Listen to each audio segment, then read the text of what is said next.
Good afternoon, Trump's family. Welcome back to my channel. Have a good day and God bless you. Let's get into the news.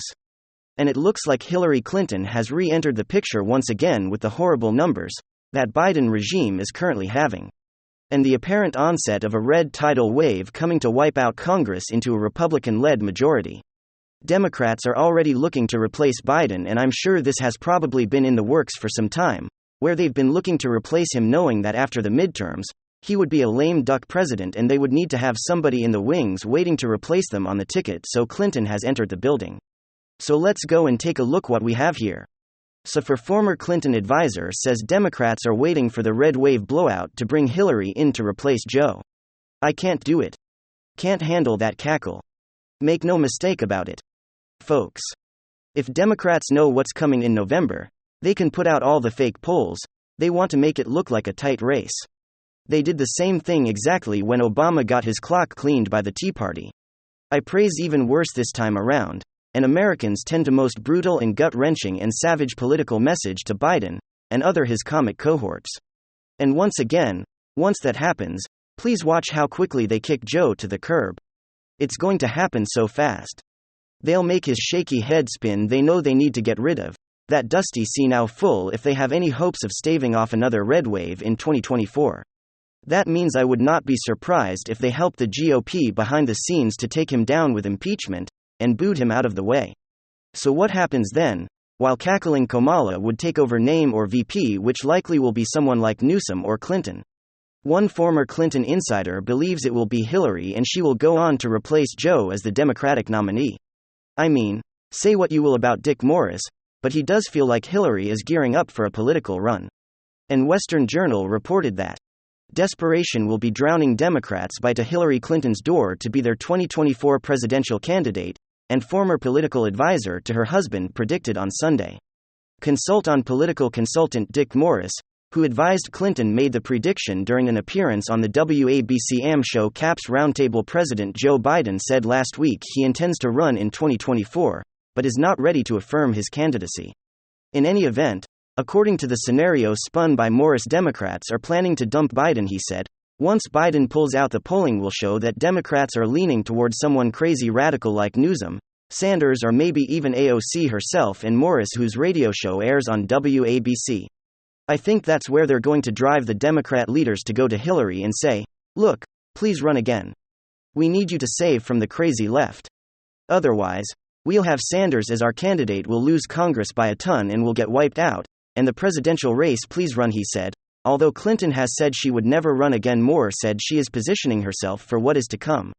He said Clinton is waiting for the wipeout of Democrats in November midterm elections to justify your candidacy and say, only I can save you from what's happening again.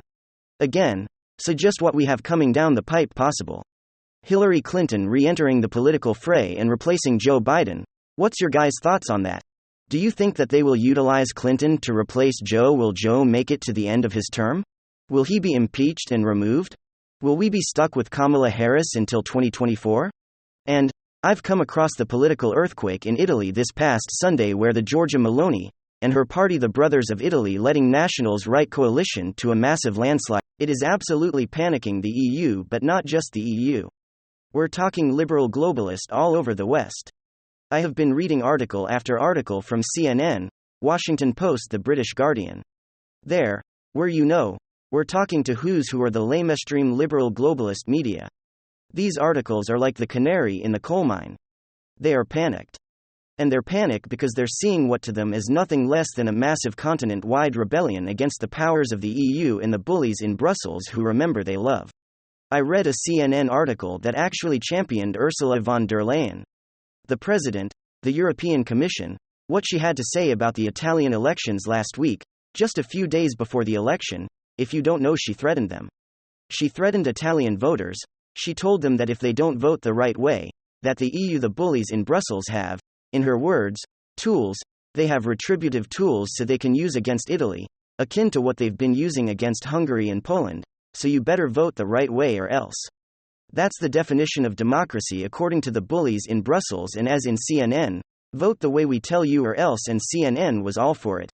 I couldn't believe that the globalist systems, by their nature, they redefined the totality of social and political life, in accordance with what benefits the managerial elite who are responsible for the orchestrating and engineering of the whole of society.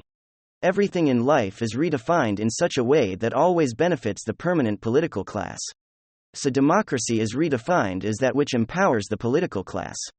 Anything that challenges the permanent political class is by definition anti-democratic, it's authoritarian, it's fascist stripe. But all of that is just rhetorical gibberish, trying to hide the fact that they are panicked. What I've been reading since Sunday's political earthquake is a growing out be reluctant realization that the nationalist populist right, the patriots of Europe, are rising up, like the globalist never imagined in their wildest nightmares. Italy is in many ways leading the way because of the strength of their nationalist populist majority. Now, Italy is leading the way for the whole of Europe's patriots to rise up and push back decisively against the globalist political elite that care about anything and everything except the values, interests, and concerns of the people. So now we have Sweden, what many consider to be the single most liberal nation in all of Europe. Now Sweden is about to have their own nationalist populist government in place with the Sweden Democrats led by Jimmy Åkesson. They've gone from single-digit support just a decade ago to now the second most popular party in the whole of the Swedish nation. We're seeing the exact same thing in Spain. The Vox party has gone from single-digit support just 5 or 6 years ago to now being the second most popular party in all of Europe. In Portugal, Portugal was celebrated just a few years back by globalists as being populace-free, that we're the only nation in Europe that didn't have a single patriot party in their entire political system.